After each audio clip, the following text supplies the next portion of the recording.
$9.36 tickets. And not just $10 tickets. The days of those huge gates and those huge numbers. And by the way, never mind the fact, look at the amount of resale tickets left in this game. $8.19. I want you to truly think about that number for a moment. $8.19 is not the price of a fast food value meal, nor is it the cost of a premium cup of coffee in a major city. It is the current market price for a ticket to watch the Indiana Fever play professional basketball in the CaitlinClark era. While executives in the luxury offices of the WNBA celebrate a historic and unprecedented $3.1 billion television media rights deal, the actual product on the court appears to be facing a serious decline in consumer confidence. Fans are no longer just complaining on social media. They are organizing a financial rebellion.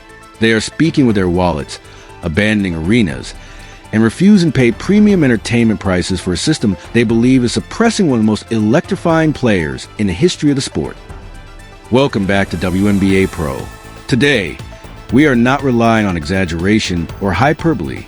Instead, we are focusing on the cold, hard mathematics of professional sports. We will examine the sharp decline in attendance, the collapse of the secondary ticket market, the controversial coaching decisions of Stephanie White, and the internal roster dynamics that are turning a highly anticipated season into what many fans consider an unwatchable disaster. Make sure to hit the subscribe button, turn on the notification bell, and smash the like button so the algorithm knows you demand the unfiltered truth. Now, let's get right into the heart of the madness. This is the Indiana Fever game, the resale tickets for the Indiana Fever game against the Mystics on Friday. A primetime game. And show you something. This feels unimaginable in the CaitlinClark era. We've got $8.19 tickets over here. Let's begin with the undeniable economic reality of what took place on Wednesday night in Los Angeles, California. Whether you are managing digital content or running a professional sports franchise, the ultimate objective is audience retention. You want a product that keeps viewers engaged from the opening minute to the final buzzer. CaitlinClark, as an individual star, generates an astonishing share of the league's overall economic activity. She is the golden goose, the driving force behind networks investing billions of dollars into broadcast rights. However, when the Indiana Fever entered the famous Crypto.com arena to face the Los Angeles Sparks, the atmosphere inside the building reflected a very different reality. The arena, which would hold nearly 19,000 passionate fans, was far from full. During CaitlinClark's rookie season, the venue was packed to the rafters with standing room-only crowds. For this particular game, though, the Sparks front office reportedly reviewed the ticketing data and recognized that consumer demand had dropped significantly. As a result, they made a highly embarrassing operational decision. The entire 300 level of the arena was closed off. Seats were covered with tarps, and the upper deck was left unstaffed because the demand simply was not there. The entire upper part of that stadium wasn't even open. They didn't even bother selling tickets for it because there was no demand. This is a stadium, the Crypto Arena, right here. The Crypto Arena holds 19,000 for basketball. The final official attendance for a prime-time, nationally televised CaitlinClark basketball game in the second largest media market in the United States was a disappointing 12,065 fans. That figure left the arena nearly 7,000 seats short of full capacity. In business terms, that represents 7,000 unsold tickets, 7,000 missed concession sales, and 7,000 lost merchandise opportunities. I end the world of professional sports. A decline of that magnitude is not considered a minor slump. It is viewed as a major financial warning sign. And if you believe the empty upper deck in Los Angeles was merely an isolated incident, take a look at the upcoming Friday night matchup against the Washington Mystics. The Indiana Fever are coming off a victory, and CaitlinClark just delivered an impressive performance with 24 points and 9 assists. Under normal sports marketing logic, ticket demand for the next game should be surging. However, if you check the secondary resale platforms right now, you will find thousands of unsold tickets flooding the market. Seats for this professional basketball game are available for as little as $8.19, while large sections in the lower bowl can be purchased for around $9.36. What we are witnessing is a significant devaluation of the Indiana Fever's ticket inventory. The obvious question is, how does a team featuring one of the most recognizable basketball players in the world suddenly end up with bargain bin ticket prices? According to critics, the answer is simple. Professional sports is ultimately an entertainment business, and many fans appear unwilling to pay premium prices for what they view as Stephanie White's overly controlled, slow-paced, and micromanaged style of basketball. Quarter and like clockwork of a Stephanie White game, I can't have that.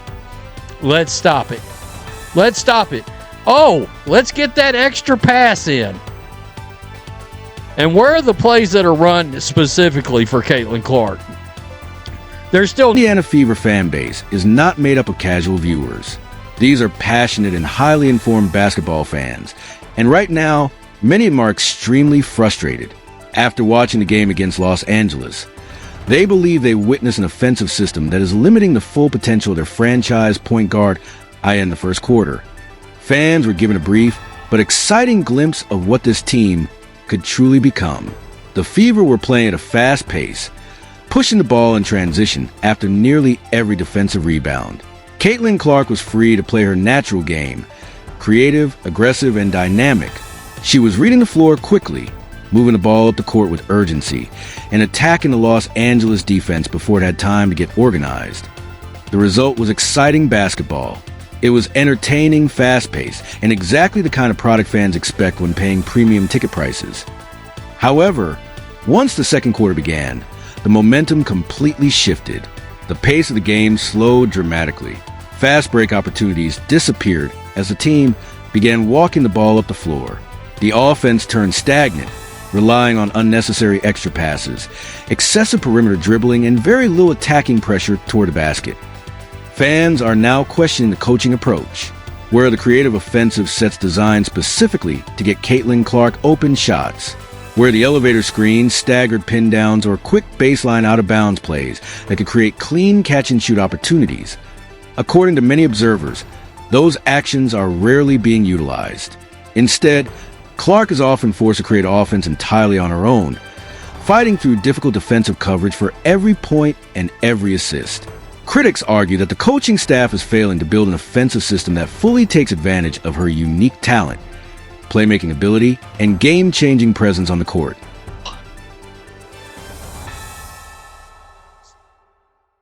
This game's tomorrow. The Fever got a win last night. CaitlinClark, 24-9. But, you know, a lot of people, they're still concerned about what they're seeing on the court. They're still concerned about the way CaitlinClark's used by this coach. The coaching issues are only part of the problem. The internal roster dynamics also deserve serious attention, especially when discussing one of the most frustrating statistical storylines of the season, Kelsey Mitchell's style play. Looking at the official box score, the numbers speak for themselves. Kelsey Mitchell is undeniably a talented scorer and a veteran capable of catching fire at any moment. Against the Los Angeles Sparks, she scored 23 points while shooting efficiently from the floor. But despite playing 27 minutes, Mitchell finished the game with 0 rebounds, 0 blocks, and 0 assists. For a starting guard playing nearly half the game, that statistic immediately stands out. Many fans believe this highlights a larger issue within the offense. Critics argue that Mitchell often plays with extreme tunnel vision. Once the ball reaches her hands, the ball movement tends to stop, passing opportunities disappear, and the offense shifts into predictable isolation basketball. According to frustrated fans and analysts, this style of play disrupts the overall offensive rhythm, especially for CaitlinClark, who thrives in a fast-moving, free-flowing system. Clark is at her best when the ball is constantly moving and teammates are actively creating opportunities for one another. When possessions become dominated by one-on-one scoring attempts and open teammates are overlooked, it can freeze Clark out of the natural rhythm of the game. Many observers believe that this not only hurts the offense overall, but also sends the wrong message to the rest of the roster. Fans are noticing it, analysts are discussing it, and for many viewers, it is making the games increasingly frustrating to watch. Painful to watch. Trolling with these lineups. Aaliyah Boston starving without the two-man game. Yeah, they've took a $6 million player. Aaliyah Boston is offensively irrelevant at this point. Fire White in the front office. CC22 has to hunt for his shots the hard way. Another major concern for fans has been the questionable use of Aaliyah Boston within the offense.